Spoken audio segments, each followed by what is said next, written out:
30 రోజుల్లో నేనొక వీడియో చూపిస్తున్నాను. నేను చూడండి 30 రోజులు ట్రాన్స్‌ఫర్మేషన్ అని చెప్పి వెంట్రుకలు విపరీతంగా షైన్ అయిపోయి జడ ఇంత లావుగా అయిపోవటం, ఆదివాసీ హెయిర్ ఆయిల్స్ లాగా చూపించటాలు ఇవన్నీ జరుగుతూ ఉంటాయి. కానీ కొన్ని సైన్స్ రిలేటెడ్ డెసిషన్స్ తీసుకోవాలి. కొన్ని గ్రాండ్ మదర్ రెమెడీస్ తీసుకోవాలి. అమ్మమ్మ, నానమ్మలు చెప్పినవి అవి పాటించాల్సిన అవసరం ఉంటుంది. తలకి, జుట్టుకి నూనె పెడితే టీలోజన్ ఎఫ్లూవియం తగ్గుతుందా అనంటే, నూనె పెట్టటంతోటి వెంట్రుకలకి కండిషనింగ్ అనేది మంచిగా వస్తుంది.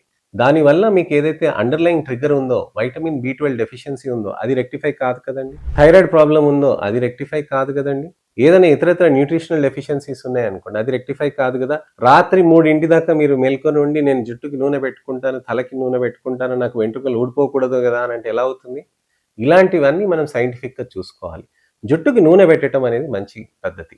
అది మంచిగా హెల్ప్ అవుతూ ఉంటుంది. కానీ సైంటిఫిక్‌గా ఏదైతే ఉందో దాన్ని మనం అర్థం చేసుకొని దానికి తగ్గట్టుగా చేసుకోవాలండి. సో, ఇప్పుడు 30 రోజుల తర్వాత నాకు జుట్టంతా మంచిగా షైన్ అయిపోతుంది, నాకు జుట్టంతా పెరిగిపోయిందని కొంతమంది పెడుతూ ఉంటారు. వాళ్ళు రీల్స్ కోసమని వాళ్ళు కొత్తగా ఎక్స్‌టెన్షన్స్ కానీ, షైనింగ్‌ది ఏదైనా పెట్టుకొని, స్ప్రే మాస్క్‌లు పెట్టుకొని చేస్తూ ఉంటారు. అలాంటివి ఎప్పుడు కూడా చేయకూడదు.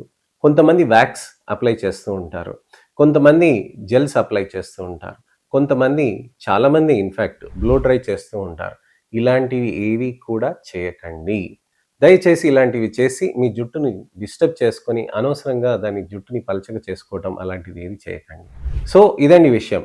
జుట్టు విపరీతంగా ఊడుతుంది అనంటే ఎందుకు ఊడుతుంది? ఏ విధంగా జరుగుతుంది? ఎలా అవుతుంది? ఎప్పుడు ట్రీట్మెంట్ స్టార్ట్ చేయాలి? ఎటువంటి ట్రీట్మెంట్ చేయొచ్చు? అనే దాని గురించని నేను మీకు వివరించాను.